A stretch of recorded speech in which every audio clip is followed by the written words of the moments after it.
तिरुपति बालाजी मंदिर के प्रसाद में गड़बड़, झाले को लेकर गरमाई सियासत, भक्तों में भारी रोष, दोषियों पर कार्रवाई की मांग। जंतर मंतर पर जनता की अदालत का आयोजन करेगी आप, अरविंद केजरीवाल रखेंगे अपनी बात। 22 सितंबर को जंतर मंतर पर होगी जनता की अदालत।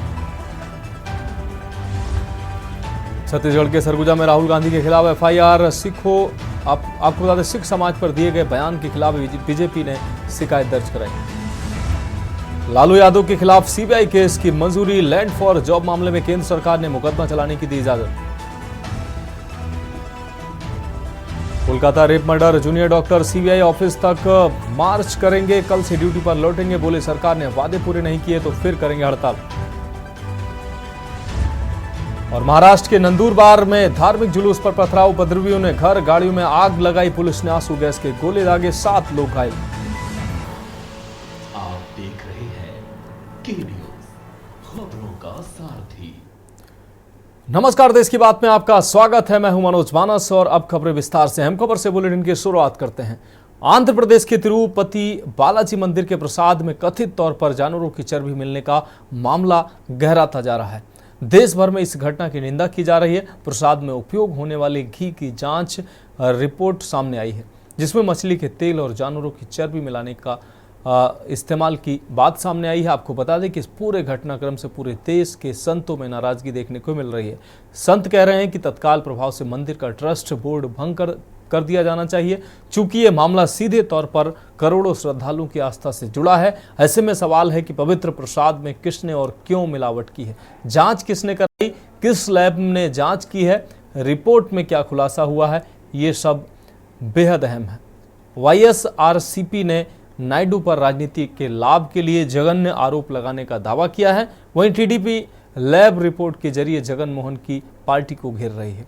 एनडीए विधायक दल की बैठक के दौरान नायडू ने दावा किया कि पिछली वाईएस जगन रेड्डी के नेतृत्व वाली सरकार ने तिरुपति में वेंकटेश्वर स्वामी मंदिर को भी नहीं बख्शा है और लड्डू बनाने के लिए घटिया सामग्री और एनिमल फैट का उपयोग करवाया। वहीं मामले की सीबीआई जांच की मांग की जा रही है। आंध्र प्रदेश बीजेपी ने कहा कि पिछली सरकार में हिंदुओं की भावनाओं को आहत करने वाले सभी मुद्दों की तुरंत जांच होनी चाहिए। हिंदुओं की आस्था के साथ गहरा विश्वासघात हुआ है।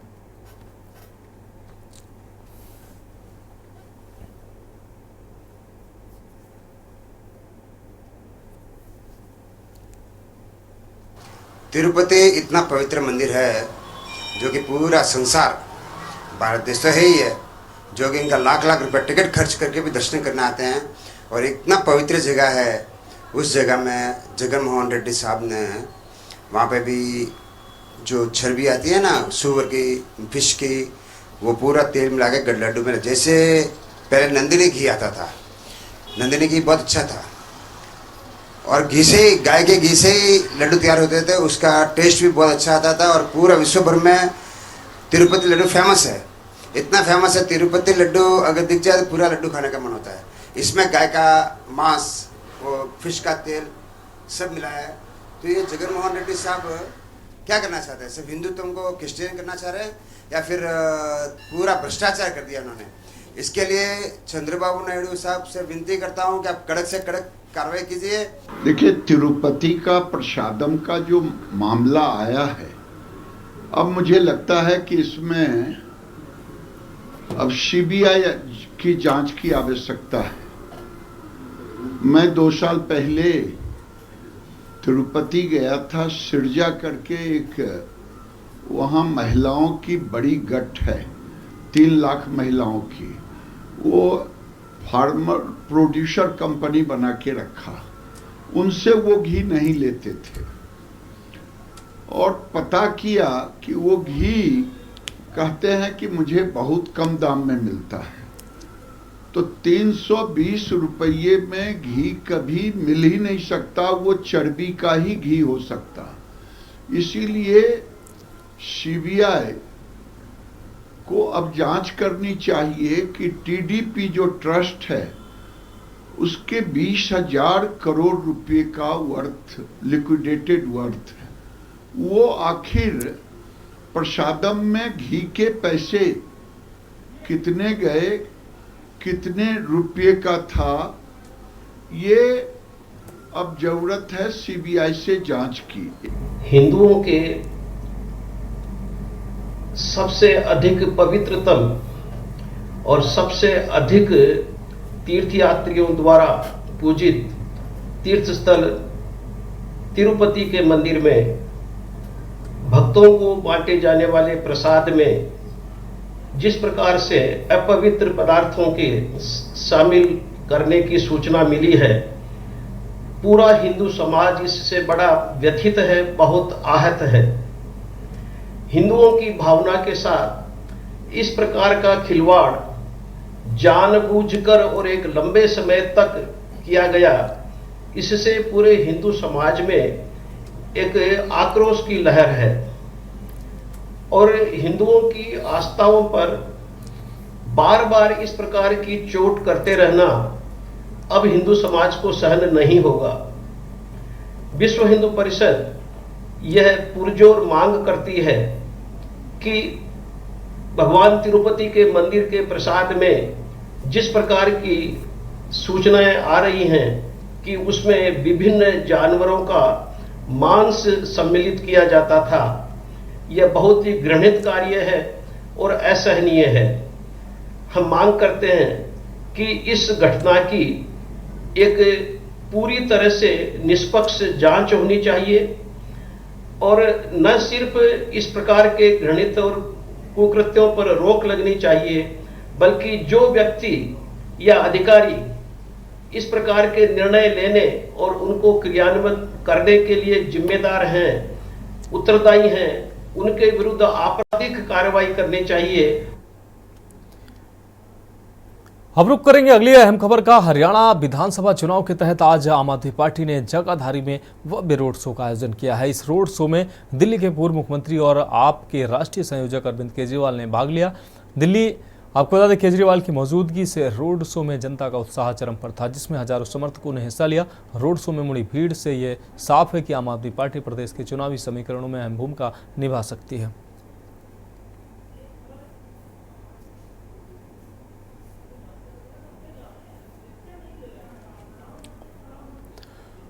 अगली खबर की बात करेंगे। हरियाणा के रोहतक में राहुल बाबा व फलोट्रा गैंग में गैंगवार का मामला सामने आया है। रोहतक के सोनीपत रोड स्थित बलियाना मोड़ के नजदीक शराब ठेके पर बैठे 5 युवकों पर मोटरसाइकिल सवार युवकों द्वारा अंधाधुंध फायरिंग करने का मामला सामने आया है। हमलावर गोलियां बरसाकर वहां से फरार हो गए। वहीं गोली लगने के कारण 3 युवकों की मौत हो गई, जबकि 2 लोग गंभीर रूप से घायल हो गए। मृतकों की पहचान गांव बोहर निवासी 30 वर्षीय जयदीप, 37 वर्षीय अमित नादल व 28 वर्षीय विनय के रूप में हुई है।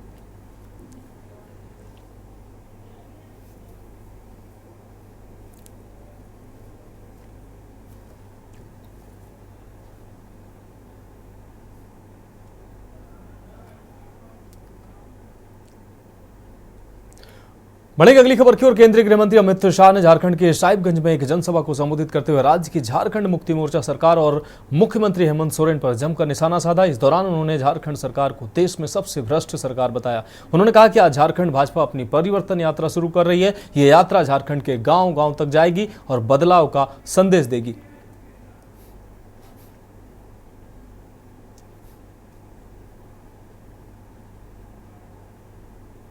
भाइयों बहनों, आज यहां से झारखंड 2024 के चुनाव के लिए भारतीय जनता पार्टी की परिवर्तन यात्रा का शुभारंभ हो रहा है।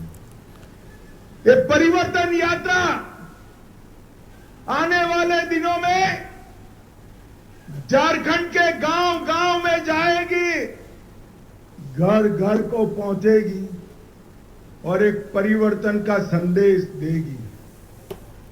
परिवर्तन किस चीज का करना है? मुख्यमंत्री का परिवर्तन नहीं करना है। जेएम और कांग्रेस की जगह भाजपा की सरकार लाने का परिवर्तन नहीं करना है।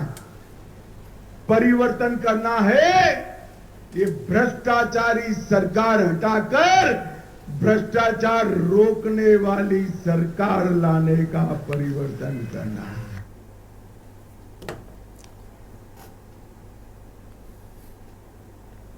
बढ़ेगा अगली खबर की ओर। शक्तिजी में अवैध खदानों पर विभागीय कार्रवाई नहीं होने से जहां कई छोटे बड़े पत्थर खदानों का अस्तित्व अब आम बात हो चली है, ऐसे ही मामला ग्राम पंचायत नंदेली से सामने आया है, जहां बीते 20-25 वर्षों से नंदेली भोथीडीह मुख्य मार्ग पर किनारे लगभग 10 एकड़ बेशकीमती शासकीय भूमि पर ग्राम के ही राजेश्वर साहू पिता मनहरण साहू व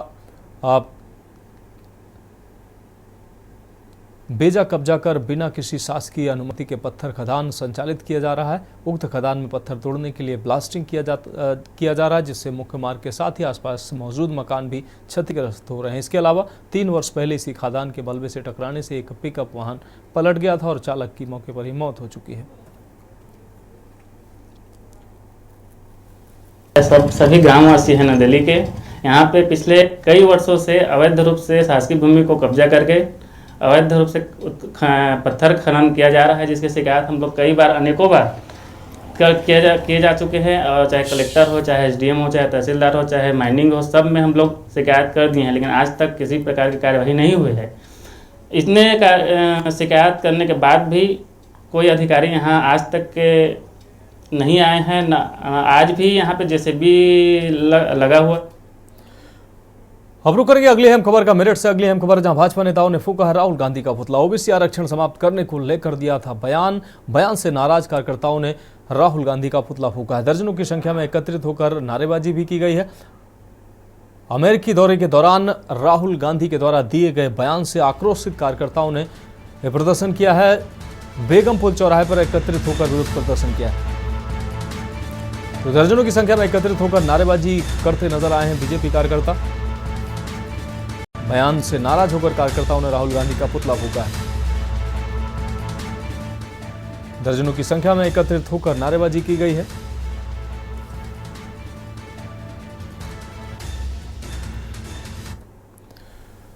देखिए, हमारे जो देश के प्रतिपक्ष के नेता राहुल गांधी हैं, उन्होंने विदेश में जाकर, अमेरिका में जाकर जो देश का मखौल उड़ाया है, यहाँ पर 125 करोड़ जनता का जो उन्होंने मान मदन तोड़ा है, किस लिए तोड़ा है?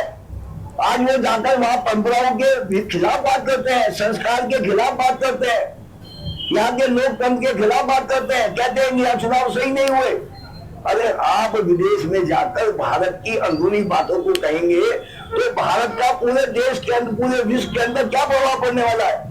निश्चित रूप से भारत की जो छवि है वो पूरे विश्व में खराब करने का काम उन्होंने किया है। और सबसे खराब बात जो उन्होंने की है, वैसे तो आपने देखा होगा चुनाव के अंदर वो एक संविधान की कॉपी लिए घूमते थे।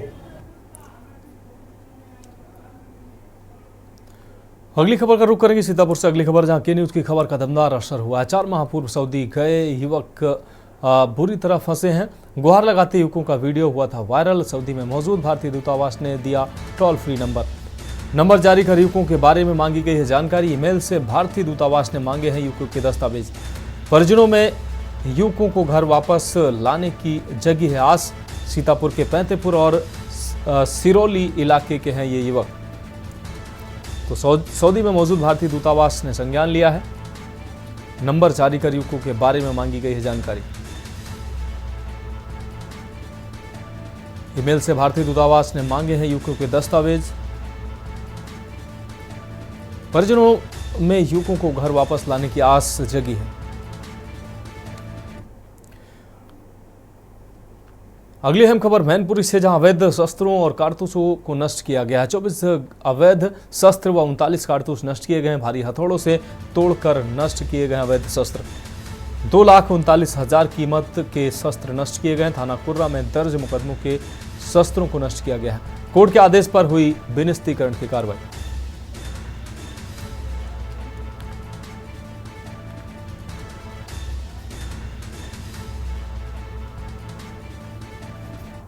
आज 20 सितंबर को जो है थाना कुर्रा में जो 24 अवैध तमंचे के संबंध में जो निस्तारण के लिए जो आदेश आया था माननीय न्यायालय से, उसमें 24 तमंचे हैं जो जिसमें लगभग 39 कारतूस है जो 315 बोर के हैं और 12 बोर के हैं। इनका डिस्ट्रीब्यूट किया गया है। इसकी कुल कीमत लगभग 2,15,000 रुपये है मौके पर नायब तहसीलदार मौजूद थे, उसका वीडियोग्राफी कराई गई है और उसको जो है बकायदे कार्यकर्ताओं को उसके माध्यम से, पुलिस के माध्यम से उसको तोड़ा जा रहा है।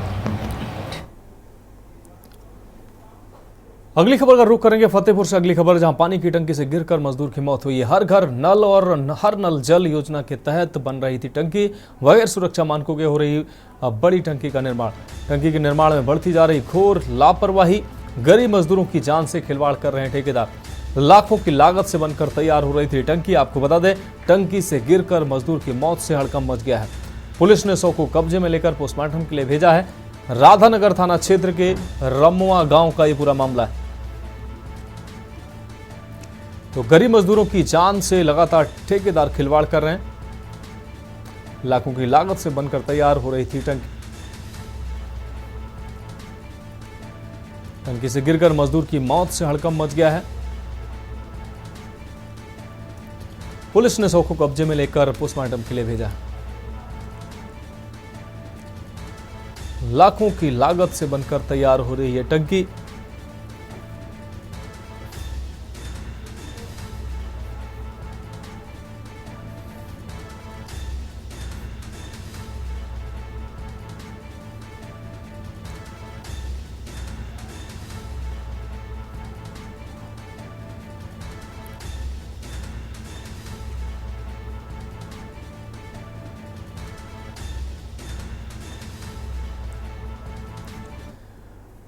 अगली खबर का रुख करेंगे शाहजहांपुर में। पूर्व राष्ट्रपति रामनाथ कोविंद हरदोई बाईपास स्थित श्री रामचंद्र मिशन आश्रम पहुंचे। उन्होंने मिशन के संस्थापक रामचंद्र बाबूजी की समाधि पर पुष्प चक्र अर्पित कर नमन किया।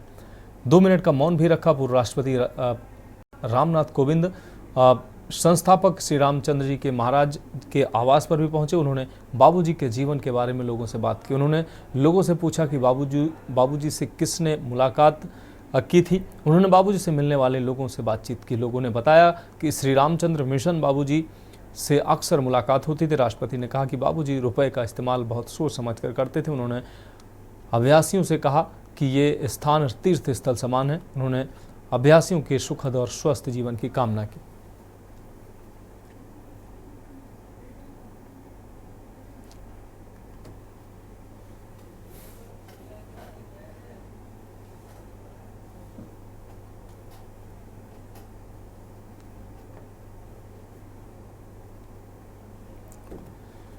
अगली अहम खबर कानपुर से, जहां पीएम विश्वकर्मा योजना के कार्यक्रम में यूपी के डिप्टी सीएम ब्रजेश पाठक पहुंचे हैं। पीएम नरेंद्र मोदी के पीएम विश्वकर्मा योजना के कार्यक्रम के लाभार्थियों को उन्होंने संबोधन सुना। पीएम विश्वकर्मा योजना से लाभान्वित अभ्यर्थियों को डिप्टी सीएम ब्रजेश पाठक ने सर्टिफिकेट भी बांटे। पीएम विश्वकर्मा योजना से जुड़े 3 लोगों को डिप्टी सीएम ने 1 लाख रुपए की चेक भी दी। पीएम विश्वकर्मा योजना से देश के युवाओं को फायदा मिल रहा है। पीएम विश्वकर्मा योजना का कुशल पूर्वक 1 वर्ष पूरा होने पर बधाई दी गई और योजनाओं का लाभ भी दिया। लाभ मिलते ही लाभार्थियों में खुशी का सैलाब देखने को मिला। वहीं इस दौरान डिप्टी सीएम ब्रजेश पाठक ने कहा कि पीएम विश्वकर्मा योजना से देश के युवाओं को फायदा मिल रहा है।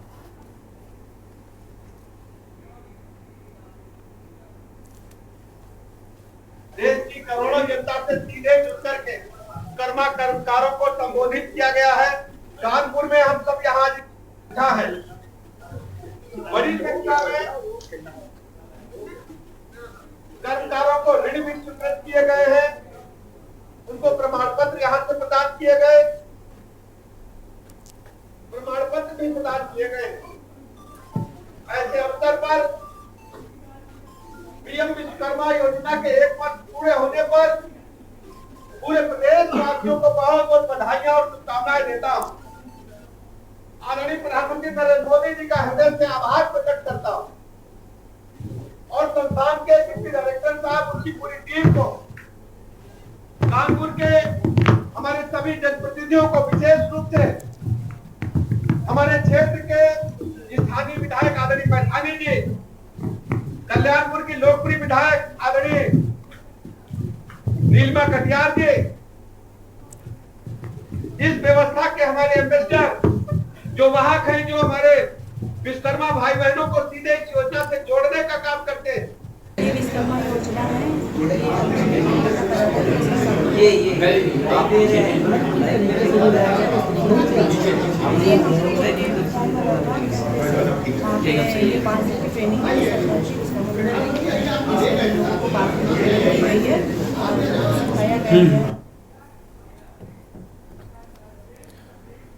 खबरों में वक्त एक ब्रेक का, जल्द हाजिर होंगे। आप देख रहे हैं के न्यूज, खबरों का ब्रेक के बाद देश की बात में एक बार फिर से आपका स्वागत है। रुक करेंगे अगली खबर का। खबर फर्रुखाबाद से है, जहां जिले के प्रभारी मंत्री जयबीर सिंह शुक्रवार को भाजपा कार्यालय में पार्टी कोर कमेटी की बैठक कर रहे थे। तभी पूर्व छात्र संघ अध्यक्ष राजीव चतुर्वेदी, विमलेश मिश्रा, अमन अवस्थी, सुबोध शुक्ला आदि के नेतृत्व में भीड़ कार्यालय पहुंच गई और ब्राह्मण एकता जिंदाबाद व मंत्री के विरोध में नारेबाजी करने लगी। नारेबाजी कर रहे लोगों ने जब से जयबीर आए हैं जातिवाद को बढ़ाए हैं नारे लगाते हुए उन पर जातिवाद को बढ़ावा देने का आरोप लगाया। उन्होंने कहा कि एक मेडिकल स्टोर संचालक ने थानेदार से अभद्रता की और रात में उसी थानेदार को हटाकर ठाकुर थानेदार तैनात कर दिया जाता है। आपको बता दें कि बीते दिनों छात्र नेता के साथ हुई घटना ने तूल पकड़ लिया। छात्र नेता पंकज अवस्थी व उनके परिजनों के साथ वेदांता अस्पताल के मेडिकल संचालक द्वारा अपने गुर्गों के साथ मारपीट करने का मामला है।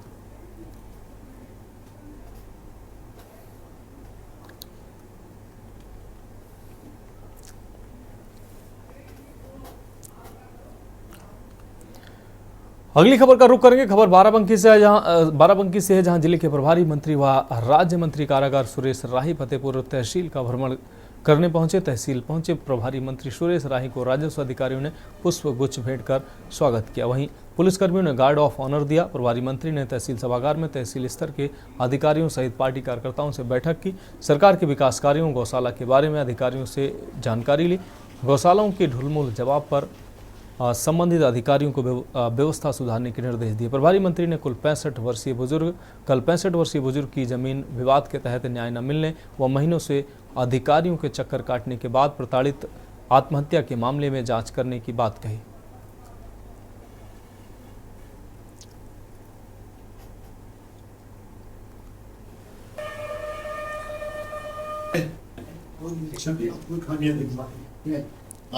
पहली बार यहाँ पे आया था आज तहसील में,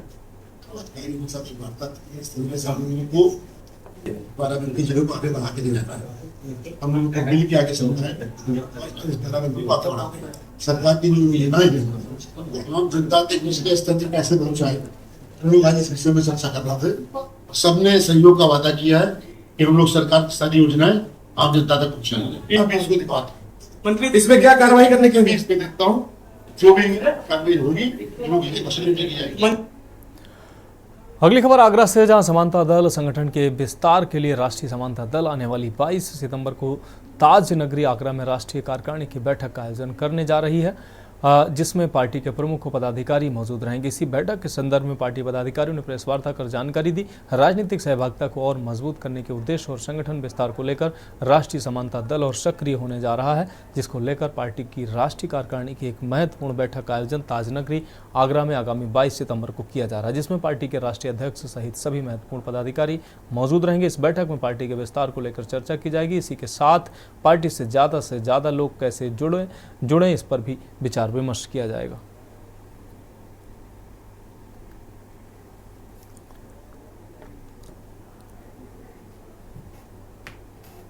तो 22 सितंबर 2024 को राष्ट्रीय समिति की जो राष्ट्रीय कार्य समिति की बैठक है, उस बैठक का उद्देश्य राष्ट्रीय समानता दल का जो संगठन है उसका पुनर्निर्माण, क्योंकि राष्ट्रीय समानता दल का लंबे समय से संगठन में जो लोग थे उसके अलावा नए सिरे से अब संगठन को पूरी तरह से करा जाना है, उसकी घोषणा राष्ट्रीय समानता दल के द्वारा 22 को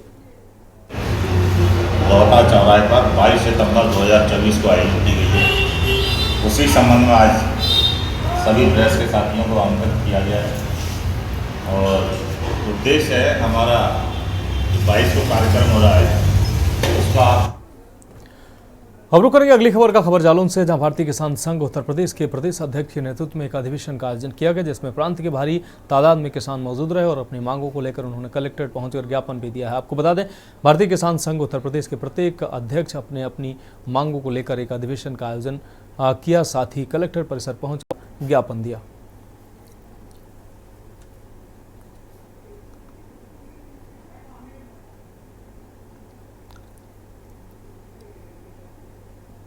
माननीय हमारे प्रदेश संगठन मंत्री ने अपने वक्तव्य में कहा कि जो माननीय मुख्यमंत्री महोदय ने जो घोषणा की थी वो घोषणा पूरी नहीं हुई है।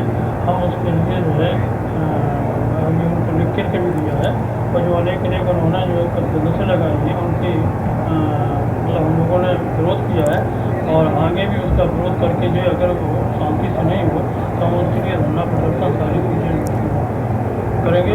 और बिजली का बिल जो उन्होंने वादा किया था, हमने तो मांगा नहीं था, उन्होंने अपने चुनावी वादा में किया और विधानसभा में कहा, तो हम उसी को कहते हैं जो आपने कहा वो करें और उसके लिए हम भारतीय किसान संघ प्रयासरत है। तो खबरों में वक्त एक और ब्रेक का है, जल्द हाजिर होंगे। आप देख रहे हैं के न्यूज, खबरों का सारथी। ब्रेक के बाद एक बार फिर से देश की बात में आपका स्वागत है। रुक करेंगे अगली खबर का खबर कानपुर से, जहां उत्तर प्रदेश का प्रमुख औद्योगिक संगठन इंडियन इंडस्ट्री एसोसिएशन लंबे समय से प्रदेश में लीज और होल्ड औद्योगिक भूमि को फ्री होल्ड में बदलने की मांग कर रहा है। इंडियन इंडस्ट्रीज एसोसिएशन ने उत्तर प्रदेश के मुख्यमंत्री से लेकर MSME India food expo, IIDC, IIA भवन लखनऊ के मंत्रियों और अधिकारियों से गुहार लगाई और पदाधिकारी की समस्याओं का निदान करने की बात कही। निदान नहीं हुआ, जिसके कारण इंडियन इंडस्ट्री एसोसिएशन के पदाधिकारी ने लीज होल्ड भूमि कानून के बदलने के विषय पर प्रेस मीट का आयोजन किया। प्रेस मीट में इंडियन इंडस्ट्री एसोसिएशन के जनरल सेक्रेटरी आलोक अग्रवाल, अध्यक्ष दिनेश बनरसिया, पूर्व राष्ट्रीय अध्यक्ष तरुण क्षेत्रपाल, महामंत्री हर्षल अग्रवाल, कोषाध्यक्ष विक्रांत अग्रवाल, केंद्रीय कार्यकारिणी सदस्य अरुण भाटिया सहित इंडस्ट्री के सदस्यों ने गहन चर्चा कर आगे की रणनीति तैयार की।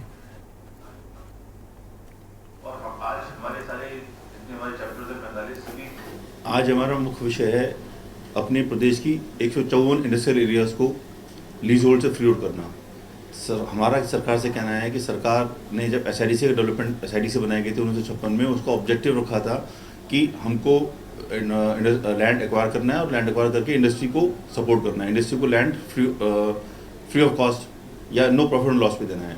आज सरकार जब लैंड एक्वायर करती है, एक्वायर करने के बाद उसका डेवलपमेंट कॉस्ट, उसकी रोड डेवलपमेंट चार्जेस सब कुछ जोड़ने के बाद में एक कॉस्ट जोड़ करके उस कॉस्ट पे लैंड को उसके लिए देती है इंडस्ट्री चलाने के लिए। अब उसके बाद में वो उसमें लीज पे दे रही है 90 ईयर्स की लीज पे, 90 साल की लीज देने के बाद में उसके अंदर कुछ भी हमको अमेंडमेंट्स करानी है, कुछ भी करेक्शन कराना है, अपना नाम चेंज कराना है, इंडस्ट्री को चेंज कराना है, अपने फैमिली में ट्रांसफ़र कराना है, या हमको अपनी जो लीज होल्ड है, लीज डीड है, वो बैंक में रजिस्ट्री चेंज करानी है। उसके लिए भी हमको सरकार डिपार्टमेंट के पास जाना पड़ता है और छोटी छोटी चीज़ों को कराने के लिए हमको डिपार्टमेंट के पास जाना पड़ता है। तो इन सब चीज़ों से हट करके अगर हम अपना ध्यान इंडस्ट्री पे लगाएंगे, काम पे लगाएंगे, तो मानी बात है हम ज़्यादा इंडस्ट्री को आगे डेवलप कर सकते हैं। क्योंकि सरकार को अगर 1 ट्रिलियन इकॉनमी पहुँचना है और केंद्र सरकार को अगर 5 ट्रिलियन इकॉनमी पहुँचना है तो MSME को सपोर्ट करना है। अब रुक करेंगे अगली खबर का। ये जो तस्वीर आप देख रहे हैं, ये यूपी के जनपद बुलंदशहर के पहासू देहात और नगला बिजली घर की है, प्राथमिक विद्यालय की ये तस्वीर। बिजली घर और प्राथमिक विद्यालय की ये तस्वीरें हैं, जहां पर ग्रामीण घर से निकलने को मजबूर हैं और मासूम बच्चे भी पानी में निकलने को मजबूर हैं, पानी भरे हुए होकर स्कूल जाने को मजबूर हैं। आखिर स्थानीय प्रशासन की बात करें तो ग्रामीणों की शिकायत के बाद भी अभी तक कोई सुनवाई नहीं हुई, जबकि लोगों का यहाँ तक कहना है कि ग्राम प्रधान, सेक्रेटरी, BDO, शिकारपुर SDM से भी शिकायत करने के बाद भी समस्या का समाधान नहीं हुआ है।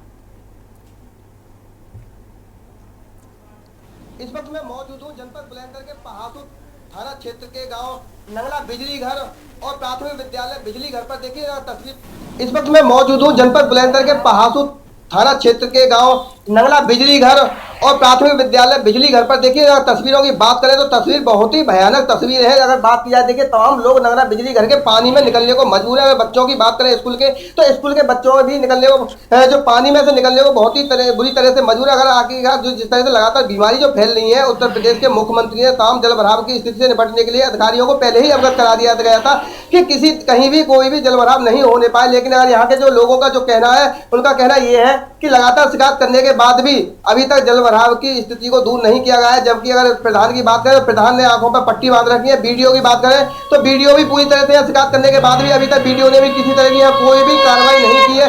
अब देखना यह होगा कि उच्च अधिकारियों की बात करें, हालांकि जो लोगों ग्रामीणों का जो आरोप है, ये आरोप है कि लगातार अधिकारियों से शिकायत करने के बाद भी समस्या का समाधान नहीं हो सका है। और जो तस्वीर है जिस तरह से मासूम बच्चे पानी में निकलने को मजबूर है, तो वो कहीं ना कहीं एक चिंता का विषय है। जो लगातार जिस तरह से बीमारी जो फैल रही है, अगर किसी बच्चों में बीमारी फैल जाती है तो आखिरकार उसका जिम्मेदार कौन होगा। और जो लगातार जो तस्वीरें हैं वो बाहर की कहीं ना कहीं बहुत ही डरावनी तस्वीर है, क्योंकि जो पूरा गाँव है बिजली नगला घर ये पूरी तरह से पानी में समाया हुआ है। और लोगों का यहाँ तक भी कहना है कि चूल्हे पे तक जहाँ रोटी बनाते हैं वहाँ भी पानी भर गया है और कि जल्द से जल्द इस पानी की समस्या का निस्तारण हो। अब देखना यह होगा कि डीएम इस पर कितनी जल्दी संज्ञान लेते हैं, ये तो अब आने वाला वक्त बताएगा। लेकिन फिलहाल की अगर बात करें बिजली घर जो नगला के जो लोग हैं वो बहुत ही ज्यादा परेशान है।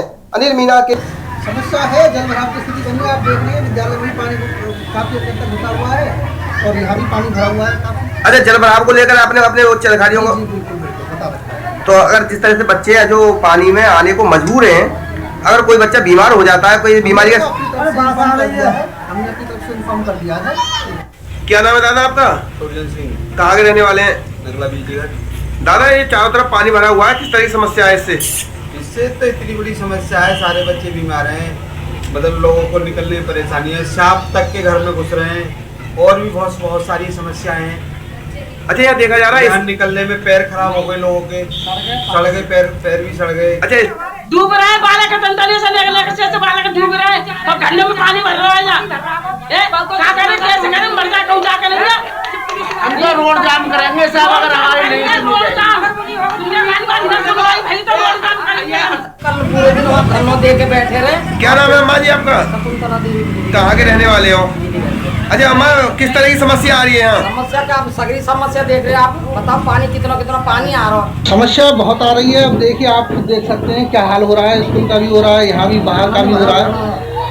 हमें भी आने में बहुत समस्या हो रही है, बच्चों को भी समस्या हो रही है और आगे स्थिति आपके सामने ही है जो भी है। आपने उच्च अधिकारियों को? हाँ बिल्कुल, हमने ग्राम प्रधान जी को भी अवगत करा दिया है और अपने खंड शिक्षा अधिकारी को भी अवगत करा दिया है इस मामले में। अब स्थिति ये तो अब देखिए, आप सामने देख सकते हैं जो भी स्थिति है। अब रुक करेंगे अगली खबर का। सोनभद्र में मार्च 2024 से जून 2024 के बीच गेहूं खरीद करने के दौरान एक बड़ा घोटाला सामने आया है। 721 क्विंटल गेहूं एफसीआई में जमा नहीं कराया गया। जब अधिकारियों को इसकी जानकारी हुई तो विभाग में हड़कंप मच गया। दरअसल संतोष कुमार विक्रय सहकारी समिति प्रभारी रावटगंज मंडी पर इन पर आरोप है कि 11 किसानों से 911 कुंटल गेहूं की खरीद की गई थी, लेकिन 190 कुंटल गेहूं ही जमा कराया गया। बाकी 721 कुंटल गेहूं जमा नहीं कराया गया और न ही किसी को उन गेहूं का पता है। वहीं कोऑपरेटिव की माने तो विभाग की तरफ से गेहूं जमा करने के लिए कई बार पत्र लिखा गया, लेकिन अभी तक जमा नहीं हो सका है। अब गायब गेहूं की खोजबीन और माथापच्ची जारी है।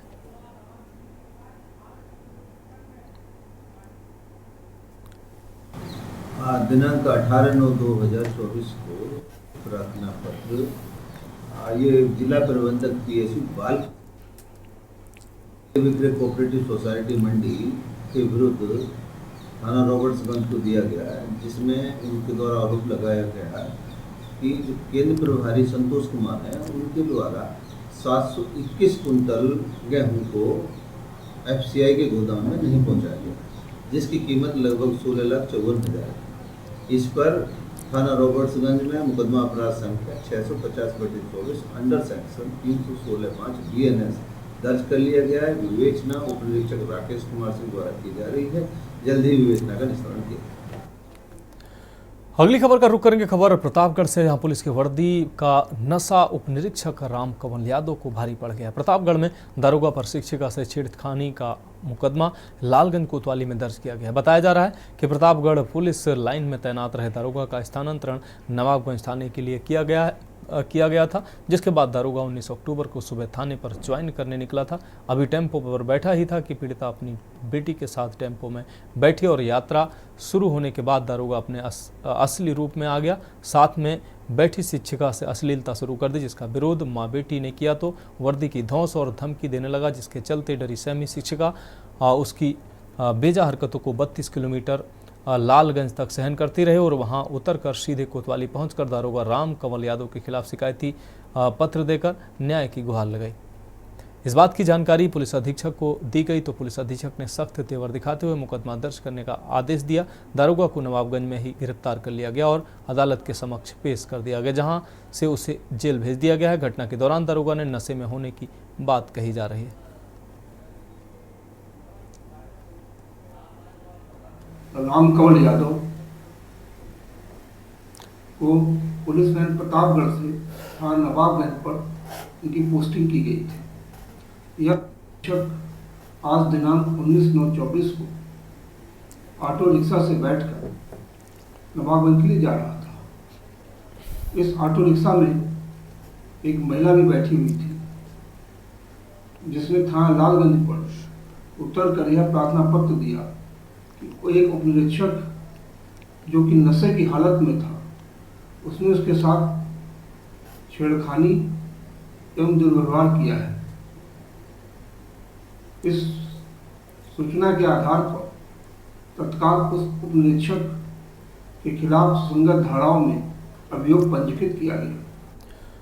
अगली खबर फर्रुखाबाद से, जहां नगर प्रशासन ने शहरवासियों को जल्द ही ट्रैफिक जाम से राहत दिलाने के लिए शहर में ट्रैफिक सिग्नल लाइटें लगाने का काम शुरू कर दिया है। प्रमुख चौराहों और व्यस्त मार्गों पर सिग्नल लाइटें लगाई जाएंगी, जिससे यातायात को नियंत्रित करने में मदद मिलेगी और दुर्घटनाओं की संभावना भी कम होगी। नगर पालिका नगर में 3 जगह ट्रैफिक लाइट लगाने जा रही है। एक चौराहे पर ट्रैफिक लाइट लगाने की कुल लागत 12 से 13 लाख रुपए है।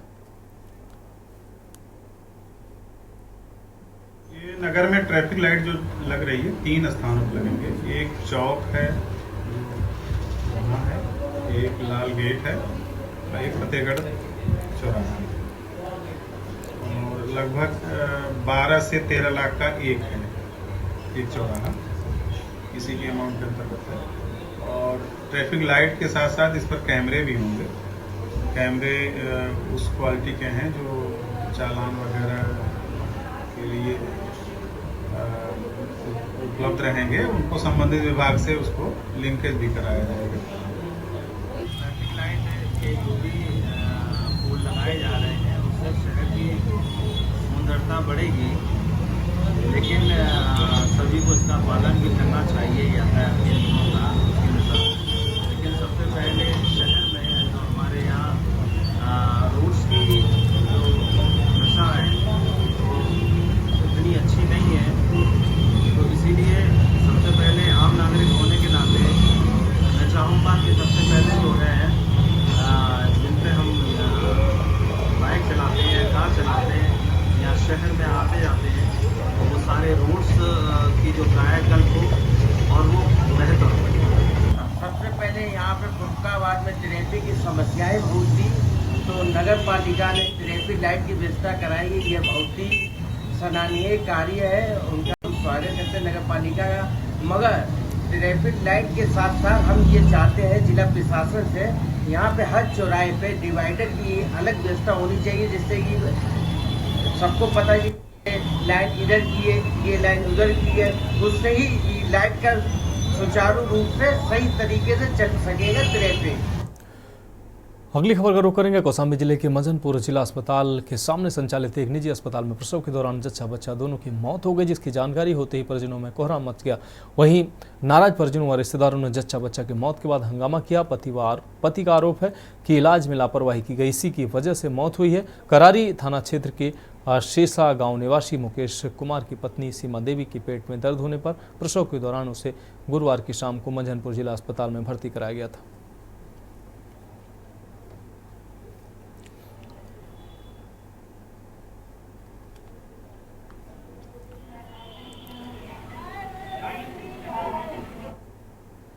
अगली खबर का रुख करेंगे। फतेहपुर जिले के बिंदकी कोतवाली क्षेत्र के जाफराबाद इलाके में 15 वर्षीय किशोरी की हत्या के मामले का पुलिस ने खुलासा कर दिया है। पुलिस ने हत्या के आरोपी प्रेमी शिवेंद्र उर्फ शिवू को गिरफ्तार कर लिया है। शिवेंद्र के खिलाफ हत्या में इस्तेमाल किए गए लोहे की पाइप, घटना में प्रयुक्त कार और अन्य सामग्री बरामद की गई। किशोरी 14 सितंबर 2024 की शाम कोचिंग के लिए घर से निकली थी, लेकिन वापस नहीं लौटी। अगले दिन 15 सितंबर को जाफराबाद बाईपास के पास उसका शव मिला। शव के पोस्टमार्टम में सिर पर गंभीर चोटें और हत्या का कारण पाई गई, जिसके बाद पुलिस ने मामला दर्ज कर जांच शुरू की।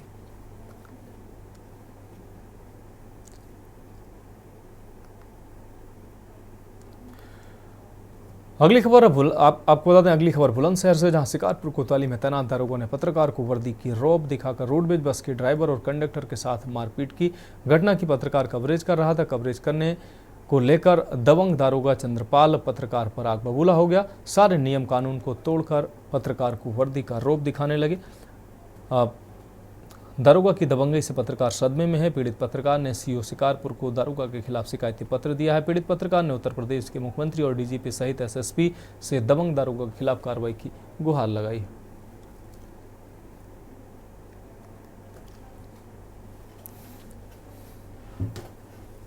मुझे सूत्रों के अनुसार मुझे सूचना मिली कि एक रोडवेज बस के साथ कंडक्टर के साथ 2 लोग और एक महिला द्वारा बदतमीजी मारपीट की गई है और कैश लूटने की कोशिश की गई है। तो उस सूचना पे मैं थाने पहुंचा था। वो महिला भी वहीं थी। कंडक्टर के साथ जब वहां मैंने देखा तो उसके कपड़े फटे हुए थे। उसने अपनी तहरीर दी। तहरीर की जब मैंने फ़ोटो लेने की कोशिश करी तो वहाँ पे चंद्रपाल सिंह ऐसा ही है, उन्होंने बहुत बदतमीजी करने लगे। वो बोले कि यहाँ धर्मशाला समझ रखा है और उल्टी सीधी बातें बहुत गाली गलौज करने लगे। वो मैंने बहुत मना करा पर वो बदतमीजी पे करते रहे। वो अगली खबर का रुख करेंगे। पीलीभीत में धन देखने गए, आपको बता दें, किसान पर टाइगर ने अटैक कर दिया, आज इसमें ग्रामीण घायल हो गए। आपको बता दें, परिवार के लोग उसे जिला अस्पताल लेकर गए, जहां उसका उपचार चल रहा है। थाना न्यूरिया क्षेत्र के गांव औरैया निवासी 38 वर्षीय चेतराम पुत्र होलीलाल दोपहर अपने खेतों से अपनी पत्नी बेलावती और अपनी पुत्री हेमलता के साथ अपने धान के खेत देखने गए थे। घायल का कहना है कि उसके ऊपर जंगल से निकलकर एक बाघ ने हमला कर दिया। हालांकि वन विभाग के अधिकारियों का कहना है कि उसके ऊपर बाघ का हमला नहीं बल्कि किसी अन्य जीव ने हमला किया है।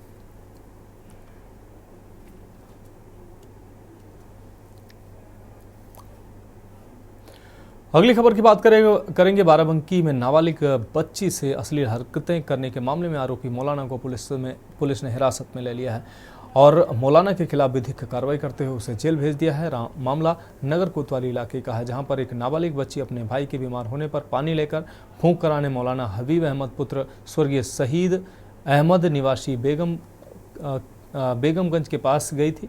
बच्ची को अकेले देख मौलाना हबीब अहमद की नीयत बदल गई और अश्लील हरकत करते हुए मौलाना ने बच्ची को पकड़ लिया और अश्लील हरकत करने लगा। इसके बाद बच्ची किसी तरह छूटकर अपने घर पहुंची और बच्ची काफ़ी डरी सहमी थी और परिजनों को सारी बात बताई। परिजनों ने पूरे मामले की शिकायत कोतवाली पुलिस से की। पुलिस ने पीड़ित परिजनों की तहरीर पर मुकदमा दर्ज कर लिया। एसपी के निर्देश पर आरोपी मौलाना को गिरफ्तार कर लिया गया। पढ़ाने का काम करने वाले और एक दरगाह पर सेवा करने वाले ये हबीब अहमद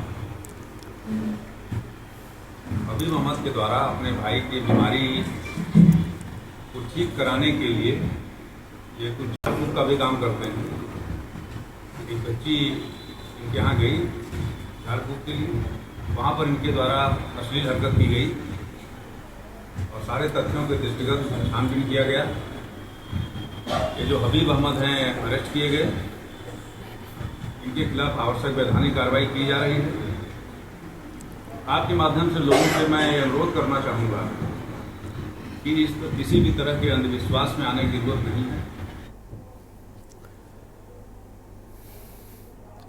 अगली खबर जालौन से, जहां एक व्यक्ति ने कान्हा हॉस्पिटल के डॉक्टर अनूप अवस्थी पर गंभीर आरोप लगाते हुए कहा कि अस्पताल के चिकित्सकों द्वारा मरीज के साथ घोर लापरवाही की गई है, जिसका नतीजा यह हुआ है कि मेरा मरीज मरणासन हो गया है। पीड़ित परिजनों ने पुलिस से कान्हा हॉस्पिटल के चिकित्सक की शिकायत की है। कालपी रोड स्थित कान्हा हॉस्पिटल में जालौन के सहाव गांव के रहने वाले महेंद्र सिंह नाम के व्यक्ति की मां की तबीयत बिगड़ी थी, जिसे उन्होंने कान्हा अस्पताल में उपचार कराया, जहां डॉक्टर ने मरीज को पथरी बताई, जिसका ऑपरेशन किया गया, लेकिन मरीज को ऑपरेशन के बाद भी दर्द उठता रहा।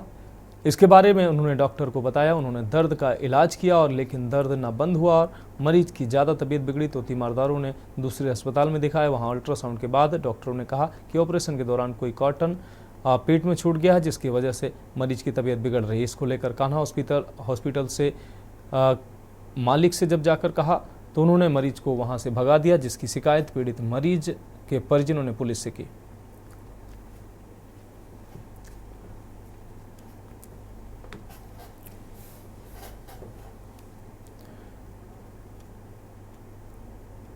अब बात करेंगे अगली अहम खबर की। गंगा नदी का जलस्तर बढ़ने के कारण आसपास के इलाके प्रभावित। इसी कड़ी में आज कल्याणपुर विधायक नीलिमा कटियार ने सरजूपुरवा रानी के बगीचा का निरीक्षण किया। प्रभावित जनमानस से मिलकर उनकी समस्याएं सुनी हैं और हर संभव सहायता के लिए आश्वस्त किया। इस दौरान नीलिमा कटियार ने लोगों से कहा कि वह बच्चों का विशेष ध्यान दें, जल भराव वाली जगह पर उनको न जाने दें।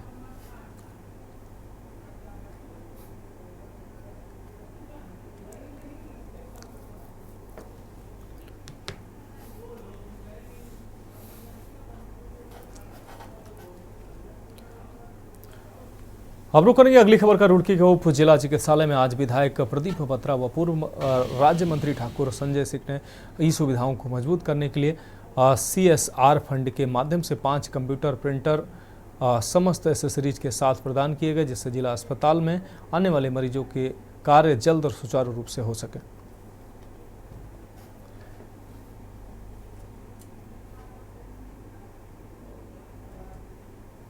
ये स्वास्थ्य विभाग लगातार बहुत अच्छा काम कर रहा है और आज रुड़की एसी हॉस्पिटल में है यहाँ पर, और ये मैं सकता हूँ कि रुड़की जिले का सबसे बड़ा हॉस्पिटल है और यहाँ पर 500 से लेकर 700 लोगों की ओपीडी रोज है।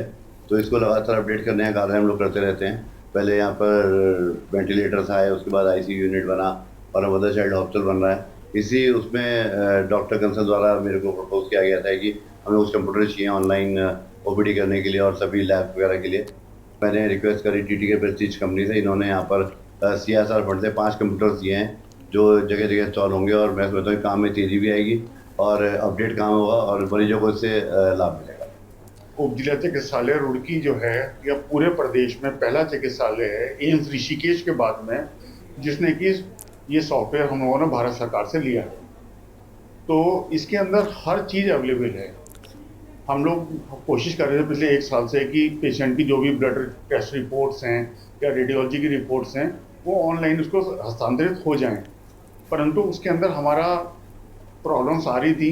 इसके बाद हम लोगों ने सोचा कि क्यों ना हम पूरे सिस्टम को ही अपना ऑनलाइन करें। तो भारत सरकार के द्वारा फिर हम लोगों को पिछले 5-6 महीने पूर्व में हमको ये नेक्स्ट जेन जो उनका सॉफ्टवेयर है ये हमको प्रोवाइड कराया गया था। क्योंकि मैं तो अपना सौभाग्य समझता हूँ कि ये सब लोग मुझे मौका देते हैं कि ऐसे नेक कार्य करने के लिए, सामाजिक कार्य करने के लिए। और जैसे कि मैंने पहले भी कहा है कि हमारा जो मोटो है वो स्वास्थ्य, सुरक्षा और शिक्षा के प्रति लोगों को जागरूक करना और उनको जो सुविधाओं का जो अभाव है उनको पूरा करने में हम नित्य कर्म करते आ रहे हैं। और इस मामले में अभी कंसल साहब ने माननीय विधायक जी से रिक्वेस्ट की थी, उन्होंने रिक्वेस्ट हमसे करी तो हमने फिर TTK से रिक्वेस्ट की थी।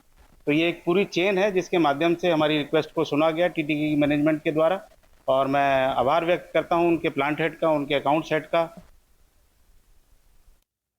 साथ इतना ही मुझे दीजिए इजाजत और आप देखते रहिए के न्यूज़ इंडिया।